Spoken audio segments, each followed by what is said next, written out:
After a year in Palia and over 1500 hours, this is what my world has become. Hi, I'm QueenSurge, and I've been playing Palia since June of 2024. This is my main world, and today I'm giving you a full tour to show you what I've built in that time, and maybe even inspire your own decorating ideas. Some of these plots are practical, some are just for fun. Most are ongoing projects because I can never seem to finish anything in this game. Either I can't decide if it's done, or I get bored and tear the whole thing down to start over with a new project. Yeah, I might have a problem. This first plot used to be my home base. I had this blue house, and I was really getting into decorating it. But eventually, the clutter got out of hand, the lag was unbearable, and I scrapped the whole thing. The blue theme was just a random idea at the time anyways, and now I know I can come up with way better designs later. This plot also used to store all of my crafting equipment, but again, lag, so I moved everything to its own dedicated area. And that brings us to plot number 2, the utility plot. Funny enough, this is the only plot I now consider my home base, even though there's technically no house here. This plot honestly changed the way that I play Palia. I stopped thinking of one place as home and started treating each plot like a creative canvas. No pressure to build any kind of livable space, but rather just a place to create whatever I want. And that freedom has made the game so much more fun for me. Welcome to Flow Grove, home of exactly 100 flow trees. I host flow chop parties here pretty often, mostly to level up my foraging skills and grab those skill points. I found that 100 is a sweet spot. It's not too overwhelming, but it's enough to invite a crowd over and get some good loot. Now I have to point out the area around the shipping bin.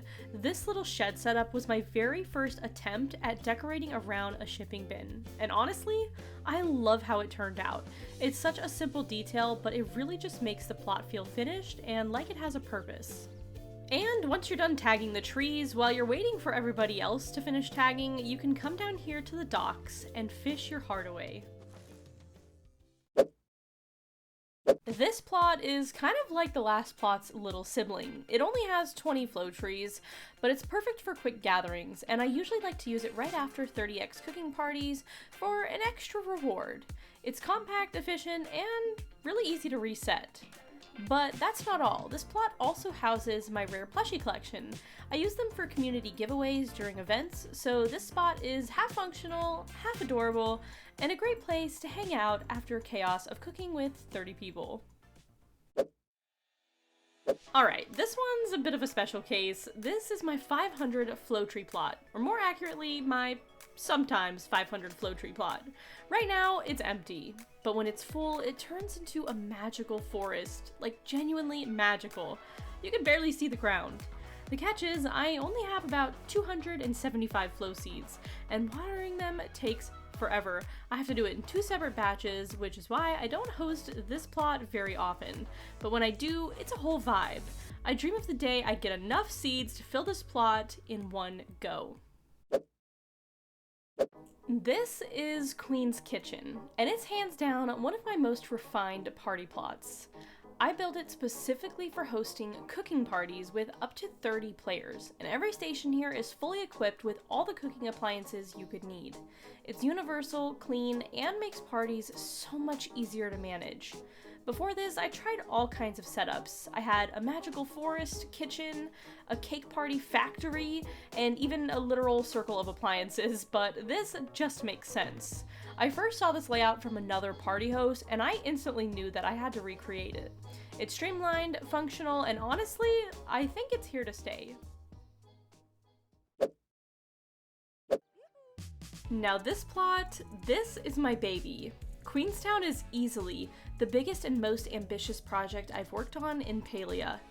It's a full village, complete with themed houses, a central market area, and even an inn. There's one building I haven't started working on yet.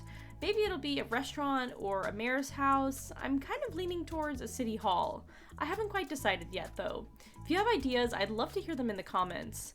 I actually started this whole plot before I really knew about glitching or a lot of the build hacks, tips, and tricks that there are in Palia, and I feel like the interiors are a bit outdated now. So I definitely want to revisit and redo a bunch of them, maybe put some second stories in, and just overall make them more unique. But even as a work in progress, this plot has such a strong identity, and it already feels like a real lived-in place, and I can't wait to see where it goes from here.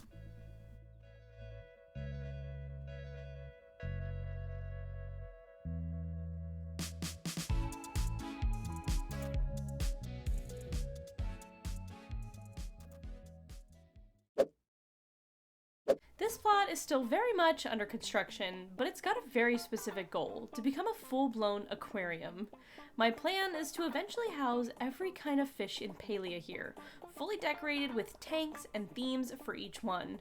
I've actually just finished reworking the layout, so things are kind of in limbo right now, and with the Elderwoods update adding so many new fish, I've got a lot of catching up to do. Anyways, once this is complete, I also want to build a matching insectarium. Insectarium, I'm pretty sure that's how you say it. An insectarium plot to display all the bugs as well, because if we're going all in on collection plots, we are going all in. And finally, we arrive at the Elderwoods plot. This is the newest area that I'm working on, inspired, obviously, by the magical vibes of the new Elderwoods map. The idea is to completely recreate the atmosphere of the Elderwoods, and right now it's pretty bare. I don't have much of the Elderwood furniture yet, and I haven't had time to dive into decorating, but when I do, I want this plot to completely transform. I'm planning to replace all the trees with the ancient ones, and add lots of glowing details, and just make it feel like a forgotten forest that came to life. So that's my world after 1 year in Palia. 7 active plots, dozens of redesigns, and probably, most likely, way too many hours spent rearranging chairs. This game really lets you build whatever you dream up, and even after 1,500 hours, I still don't feel even remotely close to done. Every time I finish something, I get a new idea, and usually that means tearing down and starting all over again. If this video gave you ideas or just made you a little more inspired to dive back into your own builds, I'd love it if you stuck around. I've got plenty more Palia content planned, more tours, themed builds, and maybe even some design challenges. Let me know in the comments which plot was your favorite, and what should I turn that big empty building in Queenstown into? Thanks for watching, and I'll see you guys in the next one. Bye!